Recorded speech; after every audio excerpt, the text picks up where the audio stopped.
Para quienes van a participar en el proyecto de articulación sociocomunitaria de la Cátedra Libre de Musicoterapia de la Universidad Nacional de La Plata, vamos a desarrollar algunos conceptos jurídicos que entendemos son de cierta relevancia para que tengan en cuenta. Lo vamos a hacer en un lenguaje claro, entendible, para todas las personas que visualicen esta presentación. En primer lugar, verán ustedes en la pantalla que hay una referencia a la inimputabilidad del artículo 34 del Código Penal. Hay personas que tienen padecimientos mentales, que pueden haber cometido un delito, pero que al mismo tiempo, por su propia patología, no han comprendido, no han entendido la criminalidad del acto cometido, o no han podido dirigir sus acciones como lo hace cualquier persona.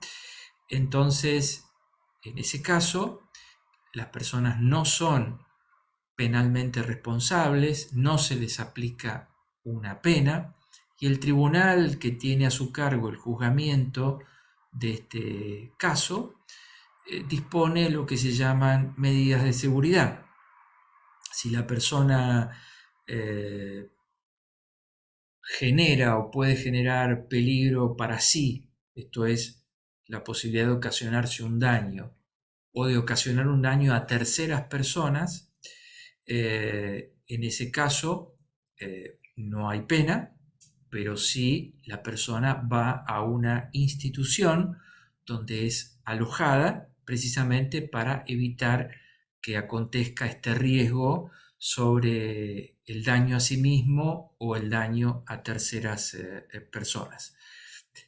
Para que eso efectivamente suceda, el juzgado, el tribunal que interviene debe contar con una opinión especializada, porque quienes juzgan son de profesión abogados y abogadas, y por ende no tienen conocimientos ligados a las ciencias médicas, pero sí hay informes periciales que realizan personas que están capacitadas, formadas, especializadas en estas cuestiones, de modo que ese informe debe ser requerido y con ese informe debe contar quien juzga y quien decide para tomar efectivamente esa determinación, y al mismo tiempo también debe intervenir un organismo de la justicia que se llama Ministerio Público, que defiende los intereses de la sociedad, que defiende la legalidad, y particularmente dentro del Ministerio Público lo que se llaman las asesorías de incapaces.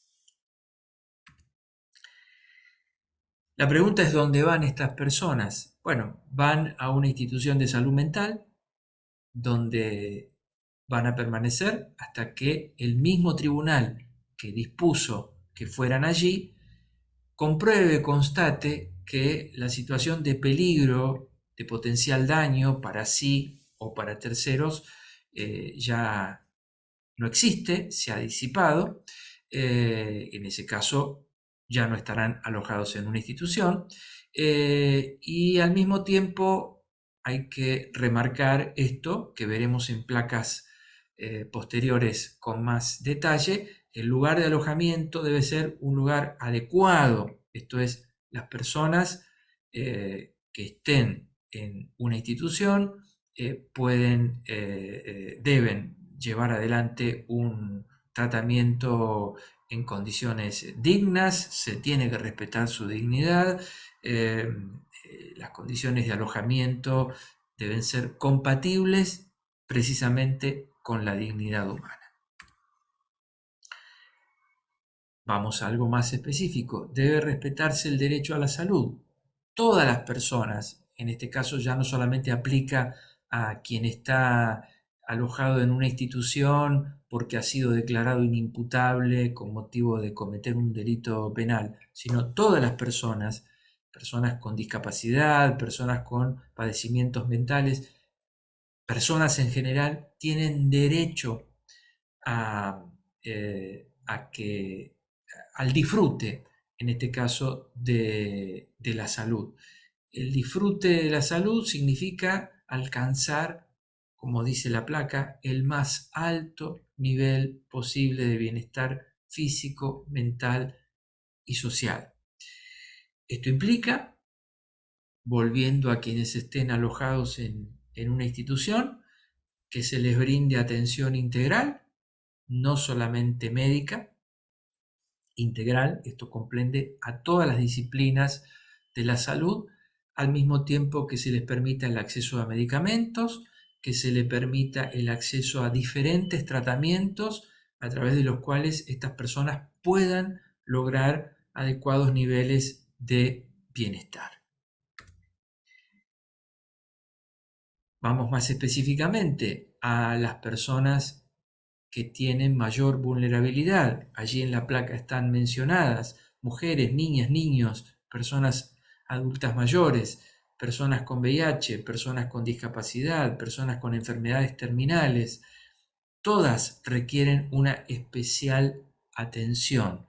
Esto es, en el plano profesional, de quienes son profesionales de la salud, y también en el plano infraestructural. Esto es, los lugares en que estas personas estén alojadas deben reunir condiciones de adecuado, de adecuada atención y de adecuado espacio para que efectivamente los tratamientos y todo lo que se aplique sobre estas personas pueda dar buenos resultados. Hay otros deberes fundamentales: que se respete la confidencialidad de la información médica, porque, como dice la placa, hay un derecho a la privacidad, a que no se divulguen datos sobre su estado, a la autonomía de los pacientes. Si el estado de salud lo permite, las personas que tienen padecimientos mentales, debe respetárseles su autonomía, ese margen de autonomía que toda persona debe desplegar en términos de decidir aquello que le resulte más conveniente a sus intereses, y que la propia persona efectivamente pueda decidir al respecto. Al mismo tiempo, el consentimiento informado, el derecho a saber, como dice la placa, qué tratamientos se practicarán, de modo que una vez que conozca esa persona los tratamientos y todo lo que se hará con ella, esa persona preste consentimiento, siempre por supuesto que su estado de salud efectivamente le permita entender de qué estamos hablando. El debido proceso legal se aplica a cualquier juicio. Esto significa, en el caso de personas con padecimientos mentales, el derecho a ser juzgado por un tribunal imparcial que exista antes del hecho que da origen a la investigación o que da origen al caso. El derecho de esas personas también a ser oídas, a ser informadas sobre su situación y que esa información se les brinde en lenguaje claro. El derecho a no declarar contra sí mismo si se trata de un caso penal. El derecho a tener en todo momento asistencia letrada, esto es, profesionales de la abogacía, particulares o de la defensa pública, que efectivamente defiendan los derechos de estas personas. Esto constituye, en grandes líneas, lo que llamamos el debido proceso legal. Hay asimismo un órgano que se llama órgano de revisión de salud mental, que funciona en el marco de la Ley Nacional de Salud Mental 26657. Aquí destacamos en primer lugar, como dice la placa, que tiene una integración multisectorial: el área de salud, el área de derechos humanos, la justicia a través del Ministerio Público de la Defensa, asociaciones o entidades que nucleen a familiares, a profesionales, a trabajadores de la salud mental y también organizaciones de la sociedad civil. Este órgano, entre otras funciones, monitorea, supervisa, controla las condiciones en que se encuentran alojadas, internadas las personas con padecimientos mentales, obviamente con el objetivo de que sus derechos se respeten y estén debidamente garantizados. También hay una norma en materia penal que se llama Ley de Ejecución Penal. En la provincia de Buenos Aires hay una ley, allí ustedes lo pueden ver, que se encarga de supervisar la ejecución de sentencias. En este caso, sentencias que han aplicado penas. Esto abarca, obviamente, el derecho a la salud de las personas en conflicto con la ley penal. Es decir, quienes son juezas y jueces de ejecución penal, entre otras cuestiones a supervisar, está que el lugar en el que esas personas estén alojadas, en ese lugar se les garantice el derecho a la salud, además de, naturalmente, a estar alojadas en condiciones de dignidad. Eh, por supuesto, como dice bien la placa, toda esa tarea la llevan adelante juezas y jueces de ejecución penal. Hay dos figuras legales que brevemente vamos a explicar. Una es el habeas corpus, que ocurre cuando ante una situación de privación de la libertad, que es un derecho fundamental, ilegal, esto es que ha sido dispuesta por una autoridad que no es la habilitada para ello, ¿no es cierto? O sea, puede ser una autoridad administrativa que no está habilitada para privar de la libertad a nadie, o puede ser una autoridad judicial que no tiene competencia para disponer sobre la libertad ambulatoria o personal de quien inicia el habeas corpus. En ese caso, eh, interviene un juez o una jueza que toma medidas si efectivamente se constata que hay una privación ilegal de la libertad, para que esa orden ilegal cese. Y también puede ocurrir cuando hay un agravamiento en las condiciones de detención. No necesariamente ocurre un habeas corpus solamente cuando se da la posibilidad de que esa persona sea privada de la libertad ilegalmente, sino que también puede estar legalmente privada de la libertad, pero al mismo tiempo hay una situación de agravamiento en las condiciones de detención. Y allí también cabe la posibilidad de interponer un habeas corpus. La otra figura se llama amparo, que tiene similitud con el habeas corpus porque son procesos rápidos, se lo llama en el derecho procesal procesos sumarísimos, porque van muy rápido, justamente porque la idea es que la solución llegue rápidamente, no lentamente, rápidamente, y el amparo es en este caso un mecanismo que tutela, que ampara, que protege los derechos de las personas que no son el derecho a la libertad ambulatoria o personal. Y ahí ponemos dos ejemplos para no extendernos: el derecho a la salud y el derecho a la educación. Es decir, que entre el habeas corpus, que tutela la libertad personal, y el amparo, que tutela el resto de los derechos, tenemos dos institutos, dos mecanismos de adecuada protección de derechos para todas las personas. También dos conceptos que son el de sobreseimiento y absolución para las personas que están en conflicto con la ley penal.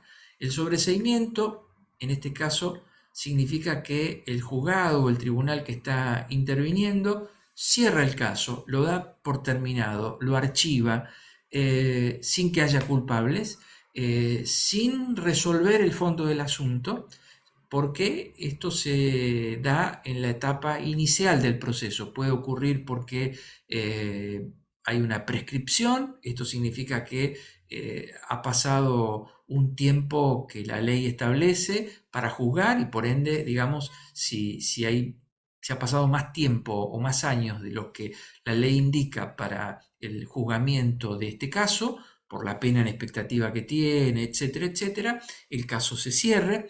Puede ser porque ahí no hay elementos suficientes todavía para juzgar a esa persona y en ese caso se sobresee provisoriamente a la espera de que aparezcan nuevos elementos, pero no se puede tener la causa abierta sin límite de tiempo, por eso se la cierra provisoriamente en este caso, y si es una absolución, aquí sí, se libera de responsabilidad penal a la persona es en este caso inocente, pero el juicio se sustanció, es decir, hubo pruebas, hubo audiencias, como bien dice la placa, hubo alegatos, hubo una sentencia y finalmente el tribunal decide que la persona imputada, procesada, sea absuelta.